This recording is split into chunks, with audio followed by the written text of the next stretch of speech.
Well, it was a kind of music hall type of club in a way, and all the jokes were now they're about Partick Thistle, you know, that they were about Thurlanark these days. Thurlanark were always a team full of characters. In April 1967, while Scottish football was enjoying its most successful period, Thurlanark Football Club, affectionately known as the High High, closed their gates for the last time. Thurlanark were a great team.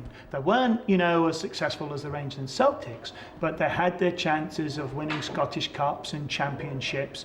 The club's achievements included winning the league in 1904, after having moved to the recognised home of Cathkin. Along with the new ground came the fans, in hope and expectation. Everybody in Glasgow had a team, and arguably they were the team in the south side, because of course Queen's Park, their rivals, were amateur, so not that many people, particularly in the 60s, were going to see them. So they were the south side club, and I've had people say to me that they were there in the early 60s when there were 40,000 there. Absolutely, definitely. These fans who had stuck by their team, but who were left with nowhere to go when the club finally disappeared. You don't pick a team. Your team picks you to support them, and you're stuck with them. So if you're brought up a Thurlanark fan, you might be in your 40s now and you watched them when you were 6, 7 or 8, you're stuck. The fans came to see the great players who had worn the scarlet jersey. Men like Hilly, Harley and Gray, Ally MacLeod and Jimmy Carabine. The great Ally MacLeod, who people remember for other reasons. He would play for them, and his mum would stand on the terracing, and if anybody booed him, his mum would walk up and whack them with her handbag. Rebounds from Winger Graham. Kennedy to assist. Murray, a tremendous chance. And Buckley finally puts it into the net.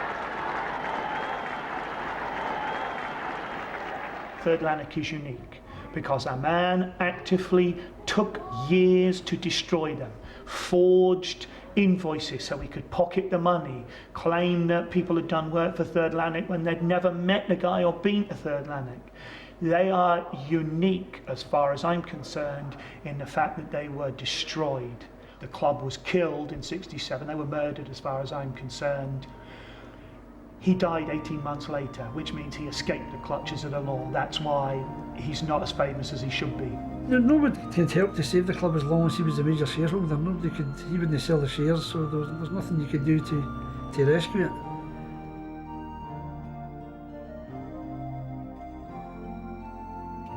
So while Scottish football fans were watching Rangers get to the European Cup Winners' Cup final, Celtic winning the European Cup, and Scotland humbling the old enemy at Wembley, Thurlanark were lost to the history books and the fond memories of their fans.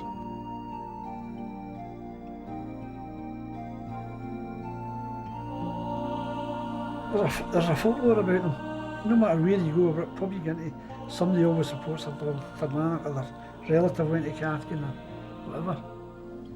I suppose I look now across and just think of the ghosts of thirds gone past that still must be there, and as long as they keep that ground the way it is now, almost as a park that happens to have some terracing in it, then that will be, every time I walk past and look at those trees and think, I know what's in there, it's not just a wee little wood. That to me is the lasting testimony to them.